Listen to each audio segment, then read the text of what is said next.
दोस्तों, अगर आप एक ऐसे इन्वेस्टर हैं जिसने क्रिप्टो मार्केट में इन्वेस्टमेंट करके रखा है, या फिर आप क्रिप्टो मार्केट के अलावा स्टॉक मार्केट में इन्वेस्ट करते हो, बॉन्ड मार्केट के अंदर अगर आपने इन्वेस्ट करके रखा है, तो हर एक वो व्यक्ति जिसने फाइनेंशियल मार्केट में इन्वेस्ट करके रखा है, आज के इस वीडियो के अंदर आपको जितने भी आपके मन के अंदर सवाल आ रहे हैं यूएस इकोनॉमी को लेकर, मैक्रो सिचुएशन को लेकर, उन सभी के आंसर आपको इस वीडियो के अंदर मिल जाने लगे हैं। ये वीडियो 7 मिनट्स, 10 मिनट्स, 15 मिनट्स जितने का भी बनता है, इस वीडियो को देख लेने के बाद आप इस वीडियो के एंडिंग के अंदर अपना ओपिनियन कमेंट के अंदर ज़रूर शेयर करें।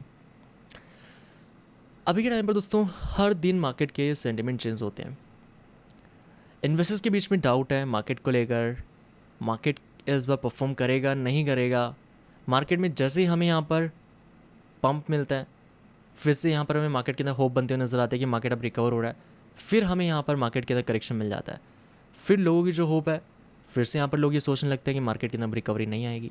और ऐसा ही यहाँ पर हम देख रहे हैं काफ़ी टाइम से। हमने हाल ही के अंदर ट्विटर के ऊपर ट्वीट भी शेयर किया है कि इस साल यूएस गवर्नमेंट 10 ट्रिलियन इशू करने वाली है। और इस ट्वीट के बाद हमें आप सभी की तरफ से क्वेश्चंस देखने मिल रहे हैं कि इसका मार्केट्स के ऊपर क्या इम्पैक्ट आ सकता है। अभी के टाइम पर अगर हम यूएस के एग्जिस्टिंग डेट की बात करते हैं कि यूएस के ऊपर अभी कितना कर्ज है, वो है यहाँ पर 9.2 ट्रिलियन यूएस डॉलर के अराउंड। और ये डेट यहाँ पर है यूएस का 2015 से 2025 के बीच का, यानी लास्ट 10 इयर्स के अंदर यूएस पर कितना डेट हुआ है। और अगर आप यहाँ पर लास्ट 1 ईयर में देखते हैं तो इलेक्शन के पहले जो पुरानी गवर्नमेंट थी उसके ऊपर अगर हम गवर्नमेंट की डेफिसिट को देखते हैं कि गवर्नमेंट ने यहाँ पर जितना अर्न किया उससे कितना ज़्यादा एक्स्ट्रा पैसा यहाँ पर स्पेंड किया है, जो कि यहाँ पर निकल कर आता है अराउंड 1.9 ट्रिलियन डॉलर के अराउंड। अगर आप 9.2 ट्रिलियन डॉलर और 1.9 ट्रिलियन डॉलर को ऐड करते हैं, जो कि निकल कर आता है 11 ट्रिलियन यूएस डॉलर के अराउंड, इतना डेट है आज के दिन यूएस के ऊपर। और जुलाई 2025 के अंदर नेक्स्ट मंथ यहाँ पर 55% से 60% डेट को गवर्नमेंट को पे करना है। या फिर अगर इस टाइम तक गवर्नमेंट रीफाइनेंस नहीं कर पाती अपने डेट को, या जितना इनके ऊपर कर्जा पे नहीं कर पाती है, तो गवर्नमेंट यहाँ पर डिफॉल्ट कर सकती है। और साथ ही में यूएस के डेट सेलिंग की डेडलाइन भी अगले ही महीने है, जुलाई के अंदर। डेट सेलिंग का मतलब कि कितना यहाँ पर यूएस की गवर्नमेंट कर्जा ले सकते हैं। अगर यहाँ पर डेट सेलिंग को रेज नहीं किया गया तो ये भी यहाँ पर गवर्नमेंट के डिफॉल्ट का रीज़न बन सकता है। तो अभी यहाँ पर मार्केट के अंदर हमें दो चीज़ों का ध्यान रखना है कि इस साल लास्ट 10 ईयर्स के डेट को गवर्नमेंट को पे करना है। अगर गवर्नमेंट यहाँ पर डेट को पे नहीं कर पाती है तो गवर्नमेंट यहाँ पर डिफॉल्ट कर सकते हैं। अगर हम यहाँ पर एवरेज वेटेड रेट की बात करें कि कितने परसेंट के ऊपर गवर्नमेंट ने यहाँ पर 10 ट्रिलियन डॉलर से ज़्यादा का डेट लेकर रखा है, अगर हम एवरेज निकालते हैं दोस्तों तो ये निकल कर आता है 2.75% के अराउंड।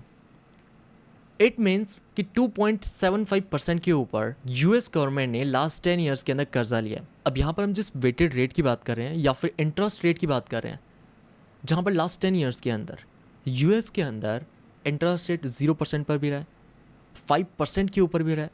तो अगर हम एवरेज की बात करते हैं कि गवर्नमेंट ने जितना भी यहाँ पर मनी बोरो किया है उसका एवरेज यहाँ पर कितना इंटरेस्ट निकल कर आता है, जो कि यहाँ पर गवर्नमेंट को पे करना है। यहाँ पर ध्यान रखने वाली बात यह है कि हम बात करें लॉन्ग टर्म इंटरेस्ट रेट को लेकर। आगे हम इस वीडियो के अंदर बात करने वाले हैं 2.75%, जिसके ऊपर गवर्नमेंट ने डेट लेकर रखा है, और यही अभी के टाइम पर इंटरेस्ट रेट चल रहा है 4.5% के ऊपर। अगर हम शॉर्ट टर्म इंटरेस्ट रेट और लॉन्ग टर्म इंटरेस्ट रेट के बीच में डिफरेंस को समझें कि आखिर क्या डिफरेंस है शॉर्ट टर्म इंटरेस्ट रेट और लॉन्ग टर्म इंटरेस्ट रेट के अंदर, तो जब भी हम बात करते हैं यहाँ पर यूएस की इंटरेस्ट रेट को लेकर, जब भी यहाँ पर हम बात करते हैं कि कब यहाँ पर फेड इंटरेस्ट रेट को कट करेगा, तो सिंपल वर्ड्स में कहा जाए तो हम बात कर रहे हैं यहाँ पर शॉर्ट टर्म इंटरेस्ट रेट को लेकर, यानी फेड फंड्स रेट को लेकर। तो कहीं पर भी अगर आपको फेड फंड्स रेट देखने मिल रहा है, इसका मतलब हम बात कर रहे हैं शॉर्ट टर्म इंटरेस्ट रेट को लेकर, और जिसका मार्केट को भी वेट है कि नेक्स्ट मीटिंग के अंदर क्या शॉर्ट टर्म इंटरेस्ट रेट के अंदर, फेड फंड्स रेट के अंदर हमें रेट कट मिलेगा या फिर नहीं। जब बात आती है यहाँ पर फेड फंड रेट्स को लेकर, तो यहाँ पर ये इंटरेस्ट रेट उन सभी फर्म्स के लिए इंपॉर्टेंट है, उन सभी इंस्टीट्यूशंस, कंपनीज के लिए इंपॉर्टेंट है जिन्हें बैंक से लोन लेना है, या अगर किसी व्यक्ति को यहाँ पर यूएस के अंदर बैंक से लोन लेना है तो वो शॉर्ट टर्म इंटरेस्ट रेट के हिसाब से बैंक से लोन लेता है। और अभी के टाइम पर यूएस का शॉर्ट टर्म इंटरेस्ट रेट जो कि 425 बेसिस पॉइंट से 450 बेसिस के ऊपर चल रहा है, या फिर अगर हम परसेंटेज वाइज में देखें जो कि निकल कर आता है 4.25% से 4.5% के अराउंड। अब यहाँ पर ये तो हम बात कर रहे हैं शॉर्ट टर्म इंटरेस्ट रेट को लेकर। अगर हम लॉन्ग टर्म इंटरेस्ट रेट की बात करें, लॉन्ग टर्म इंटरेस्ट रेट के अंदर हम यहाँ पर बात कर रहे हैं बॉन्ड इंटरेस्ट को लेकर या बॉन्ड रेट को लेकर। कहीं पर भी अगर आपको बॉन्ड रेट देखने मिल रहा है, इसका मतलब हम बात कर रहे हैं लॉन्ग टर्म इंटरेस्ट रेट को लेकर। लॉन्ग टर्म इंटरेस्ट रेट का मतलब है गवर्नमेंट यहाँ पर कितने % इंटरेस्ट रेट के ऊपर मनी बोरो कर सकती है, लोन ले सकती है। तो जब भी यहाँ पर गवर्नमेंट लोन लेती है तो उस टाइम पर यह देखा जाता है कि यूएस के अंदर बॉन्ड रेट क्या चल रहा है। अगर हम 10 ईयर ट्रेजरी बॉन्ड्स की बात करते हैं, जो कि अभी के टाइम पर यूएस के अंदर चल रहा है 4.5% के अराउंड, ये जितना ज़्यादा होगा परसेंटेज, उतना ही ज़्यादा यहाँ पर गवर्नमेंट के लिए मुश्किल होगा अपने डेट को पे करना। क्योंकि जैसा कि हम वीडियो के स्टार्टिंग में बात कर रहे थे कि अभी के टाइम पर अगर हम एवरेज वेटेड रेट की बात करते हैं या फिर लॉन्ग टर्म इंटरेस्ट रेट, जो कि यहाँ पर 2.75% के अराउंड, और गवर्नमेंट अगर यहाँ पर अभी के टाइम पर रीफाइनेंस करती है, अपनी डेट को पे करती है, तो उस टाइम पर इंटरेस्ट रेट चल रहा है 4.5% के ऊपर। तो जब भी यहाँ पर डेट को पे करने की बात आती है तो उस टाइम पर गवर्नमेंट की कोशिश रहती है कि हम यहाँ पर बॉन्ड रेट को नीचे लेकर आए, और बॉन्ड रेट अगर नीचे नहीं होगा तो जितना यहाँ पर मनी बोरो करेगा यूएस, उसके ऊपर उतना ज्यादा उन्हें इंटरेस्ट देना होगा अपनी डेट के ऊपर। वेल दोस्तों, अभी यूएस के ऊपर $10 ट्रिलियन से ज्यादा का डेट तो है, लेकिन डेट को पे करने का पैसा नहीं है। तो इस टाइम पर जहाँ पर डेट को पे करने के लिए रीफाइनेंसिंग के टाइम पर गवर्नमेंट को पैसे की जरूरत होती है। अब ये पैसा कहाँ से आता है? अब गवर्नमेंट पैसा लेने के लिए इस टाइम पर आपको बॉन्ड्स पर ज़्यादा यील्ड देती है। अगर हम इसे एग्जांपल समझने की कोशिश करें तो अगर बैंक को पैसे की ज़रूरत है तो आपको वहाँ पर वो इंटरेस्ट रेट ज़्यादा का लालच देते हैं, जिससे कि आप हमारे बैंक के अंदर पैसे को डिपॉजिट करें। तो होता क्या, जब ज़्यादा लोग उनके बैंक के अंदर पैसा डिपॉजिट करेंगे तो इंटरेस्ट रेट गिर जाएगा। सिमिलरली जब यहाँ पर कम लोग बैंक के अंदर पैसा रखेंगे तो इंटरेस्ट रेट आपको ज़्यादा मिलेगा, जिससे कि यहाँ पर इन्वेस्टर्स को अट्रैक्ट किया जा सके। बैंक्स की तरह ही जब गवर्नमेंट को पैसे की ज़रूरत होती है तो आपको यहाँ पर बॉन्ड्स पर ज़्यादा यील्ड दिया जाता है। तो बॉन्ड्स में यहाँ पर जब ज़्यादा यील्ड दिया जाता है तो सिटीजन्स यहाँ पर अपना पैसा बॉन्ड्स में रखना प्रेफर करते हैं, जिससे कि यहाँ पर उन्हें गारंटेड रिटर्न मिल जाए। और इससे होता क्या कि सिटीजन्स को यहाँ पर गारंटेड रिटर्न मिल रहा है, साथ ही में गवर्नमेंट को यहाँ पर पैसा मिल चुका है सिटीजन से। अब ये पैसा यूज़ किया जाता है डेट को पे करने के लिए। लेकिन जब यहाँ पर लोगों को पता लगने लगता है कि यूएस अपने डेट को पे नहीं कर पा रहा है या फिर डॉलर्स यहाँ पर बोरो करने में यूएस स्ट्रगल कर रहा है, तो इस टाइम पर सिटीजन्स अपना पैसा बॉन्ड से निकालना शुरू करते हैं। जब बॉन्ड्स को सेल किया जाता है तो बॉन्ड्स के ऊपर जो मिलने वाला यील्ड है वो राइज करना शुरू करता है। जब बॉन्ड्स के ऊपर मिलने वाला यील्ड राइज करेगा, इट मीन्स कि यहाँ पर कम लोग बॉन्ड्स में पैसा डाल रहे हैं। एक तो यहाँ पर यील्ड इंक्रीज हो रहा है, इंटरेस्ट रेट इंक्रीज हो रहा है लॉन्ग टर्म बॉन्ड्स के ऊपर, और दूसरी तरफ गवर्नमेंट के पास पैसा भी नहीं आ रहा। इस टाइम पर गवर्नमेंट की कोशिश रहती है कि हम यील्ड को नीचे लेकर आएँ। अब किस तरीके से हम यहाँ पर बॉन्ड्स पर मिलने वाली यील्ड को नीचे लेकर आ सकते हैं? इसके लिए आपको इन्वेस्टमेंट की ज़रूरत है। अगर यहाँ पर सिटीजन्स का पैसा नहीं आ रहा, सिटीजन्स का पैसा अगर इन्वेस्ट नहीं हो रहा बॉन्ड्स के अंदर, तो बॉन्ड्स के ऊपर मिलने वाला यील्ड भी नीचे नहीं आएगा। इस टाइम पर मार्केट के अंदर मनी प्रिंटिंग की जाती है। अब मनी प्रिंट करके जो मार्केट में इन्वेस्टमेंट आया है, अब यहाँ पर जो इन्वेस्टमेंट है ये आया है फेडरल रिजर्व के थ्रू।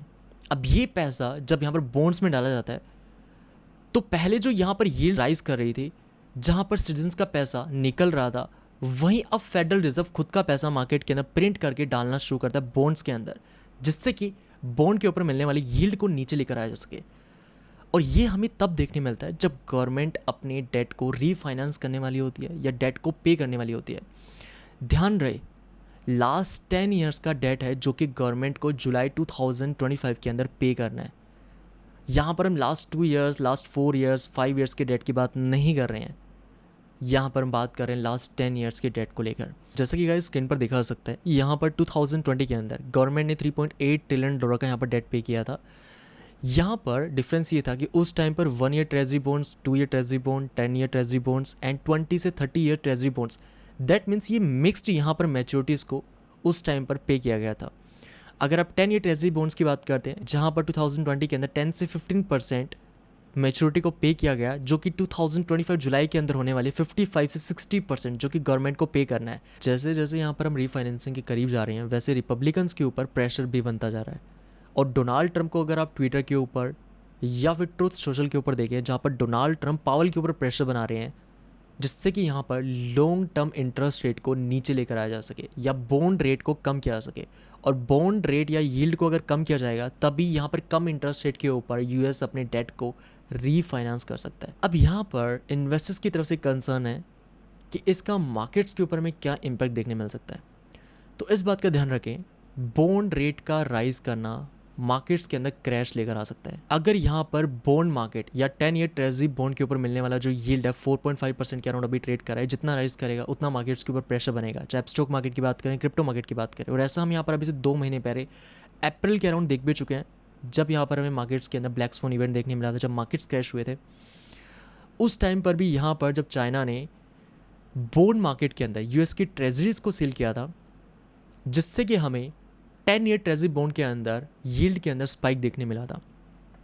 तो इस बात का ध्यान रखें, यील्ड राइज करने का मतलब है कि मार्केट्स के ऊपर प्रेशर बनेगा, क्योंकि जितना यील्ड राइज करेगा इट मीन्स कि यहाँ पर उतना ही ज़्यादा यहाँ पर डिफिकल्ट होगा गवर्नमेंट के लिए अपने डेट को रीफाइनेंस करना। और अगर यहाँ पर गवर्नमेंट टाइम रहते अपनी डेट को रीफाइनेंस नहीं कर पाती, तो भी इससे यहाँ पर हमें फाइनेंशियल मार्केट्स के अंदर मेजर क्रैश देखने मिल सकता है।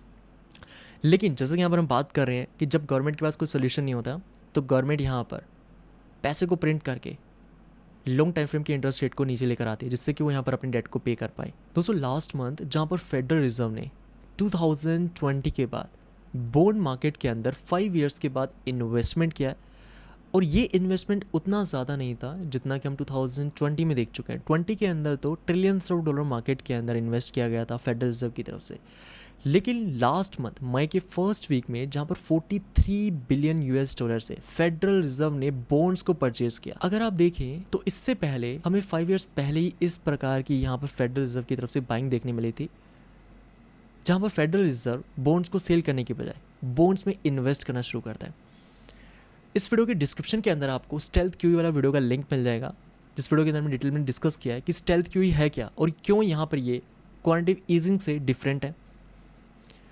अब जिन इन्वेस्टर्स के बीच में कंसर्न है कि यहाँ पर फेडरल रिजर्व मनी प्रिंट नहीं करेगा, या फिर हमें 2 ईयर से ज़्यादा का टाइम तो हो ही चुका है सुनते हुए कि फेडरल रिजर्व मनी प्रिंट करेगा, अभी तक तो हो ही नहीं है। ध्यान रखें, अभी इस वीडियो के अंदर मैंने जितना भी डिस्कशन किया है डेट को लेकर, अगर डेट यूएस पे नहीं करेगा तो फाइनेंशियल मार्केट्स यहाँ पर क्रैश हो जाने वाले हैं। देखो, इससे फाइनेंशियल मार्केट से नहीं, यूएस इकोनॉमी के ऊपर ओवरऑल इम्पैक्ट आएगा। फाइनेंशियल मार्केट्स अगर इम्पैक्ट होते हैं, जैसे कि हमने अप्रैल में देखा, मार्केट्स क्रैश हुए, मार्केट वापस रिकवर हो गए। लेकिन जब ओवरऑल इकोनॉमी के अंदर इम्पैक्ट आता है, जब हाउसिंग मार्केट के अंदर, ट्रांसपोर्ट, यूटिलिटी, हर एक सेक्टर के ऊपर जब इम्पैक्ट आता है, तो उसे रिकवर होने के लिए सालों लग जाते हैं। और इसे यहाँ पर हम रिसेशन का नाम देते हैं, जब हमें इस प्रकार की सिचुएशन देखने मिलती है इकोनॉमी के अंदर। सो आई होप इस वीडियो के अंदर आपको डेट को लेकर, रीफाइनेंस को लेकर क्लैरिटी मिली होगी, और आपको डिफरेंस पता लगा होगा शॉर्ट टर्म इंटरेस्ट रेट और लॉन्ग टर्म इंटरेस्ट रेट के बीच में आखिर क्या डिफरेंस है। बाकी दोस्तों, आपका क्या ओपिनियन है कमेंट करके ज़रूर बताएं। एंड अगर आपको इस वीडियो से ज़रा से भी इन्फॉर्मेशन मिले, लाइक का बटन दबाना मत भूलें। बाकी मैं मिलता हूँ फिर आपसे नेक्स्ट वीडियो के अंदर, तब तक के लिए जय हिंद, वंदे मातरम।